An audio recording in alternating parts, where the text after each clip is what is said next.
20th Fleet isn't yours anymore. Fuck if it isn't. And this isn't about respect for bloody Empire. I made you look foolish, didn't I? You, the singular man, in that suit of skin that's never come within a light year of a battle. Do you think to strike me? Strike you? I'd like to rip your fucking head off.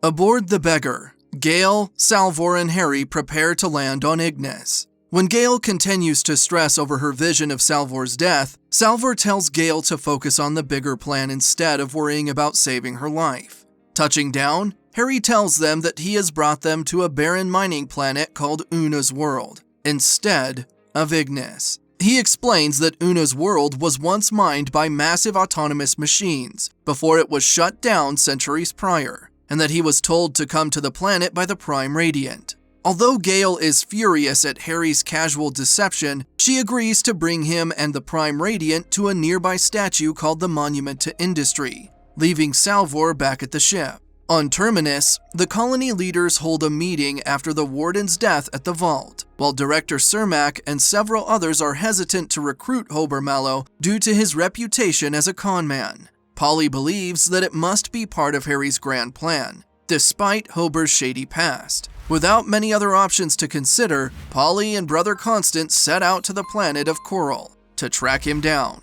Meanwhile, Demerzel travels to an Imperial prison colony on the planet Lepsis, where 𝐒𝐤𝐢𝐬𝐸𝐸 is held prisoner for his disobedience. Although Bel initially balks at her offer to rejoin the Empire's service, he eventually agrees in exchange for his freedom and better working conditions for the other prisoners. During the conversation, Demerzel also tells Bel that his husband 𝐒𝐤𝐢𝐬𝐸𝐸 is still alive. 𝐒𝐤𝐤𝐸𝐸𝐸 was supposedly executed by the Empire 6 years prior, but Demerzel claims that this was all part of Bel's punishment.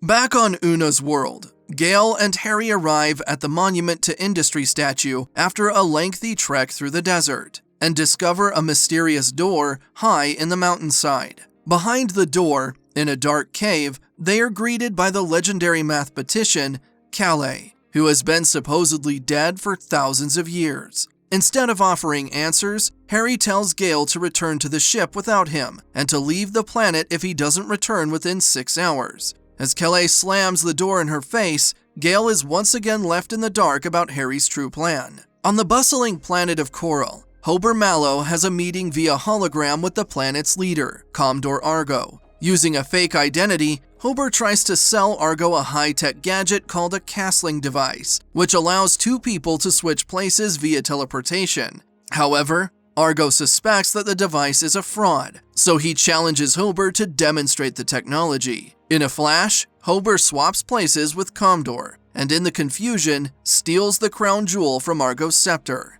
However, the Coral police arrest Hober as he tries to flee in his ship, and immediately sentence him to death. Making the trip from Lepsis to Trantor, 𝐒𝐤𝐢𝐬𝐸𝐸𝐸 meets with the three brothers in the throne room, where he learns about the growing Foundation rebellion in the Outer Reach. However, the tension between Bel and Brother Day remains palpable. Demanding a one-on-one conversation with Day, Bel agrees to meet with an informant on 𝐶𝐸𝐻𝐻, but he proudly proclaims his disdain for Day's sense of leadership. When Day demands that Bel hit him, Bel proves his loyalty and refuses to strike his emperor, ultimately earning Day's approval.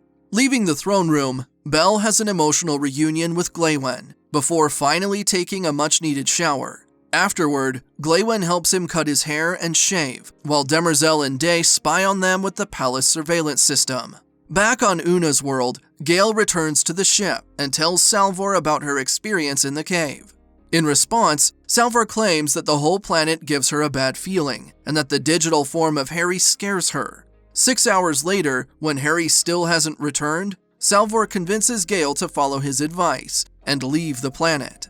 Arriving on Coral in search of Hober, Polly and Constant are drawn by roaring clouds to the town square, where they find Commodore Argo carrying out public executions with a gigantic spike. As Hober is wheeled out for his turn at the stake, Polly tries to plead with Argo, but to no avail. Luckily, Hober manages to escape, quickly swapping places with Commodore Argo by triggering the castling device with a hidden control chip. As pandemonium ensues, Hober, Polly, and Constant flee back to their ship, and against Hober's wishes, they set course to Terminus. Back on Trantor, Bell and 𝐒𝐤𝐢𝐬𝐬 take a shuttle to their jump ship as their mission begins. While 𝐒𝐤𝐤𝐬𝐬 suggests simply running away from the Empire together, Bell refuses to abandon his duty, regardless of whether or not he likes Brother Day. Arriving on the ship, Bell reunites with his crew, including the spacer She Bends Light, and they prepare to jump to 𝐒𝐤𝐤𝐬𝐬. As Gale and Salvor start to leave Una's world, the thin surface of the planet gives way, causing the ship to fall into a cavern below. Worse yet, the crash awakens a pair of hostile mining machines, which immediately try to destroy them. Although Salvor pilots the ship to safety, Gale notices the machines start to advance on the Monument of Industry. Using thermal vision, they see a life-form signature on the statue, and, convinced that it's Hari, fly over to investigate. With the machines in close pursuit, Gale rappels to the statue and finds Hari, no longer in digital form, but alive and knocked unconscious. As they make their escape from the machines and leave Una's world behind, Hari jerks awake, miraculously resurrected from the dead.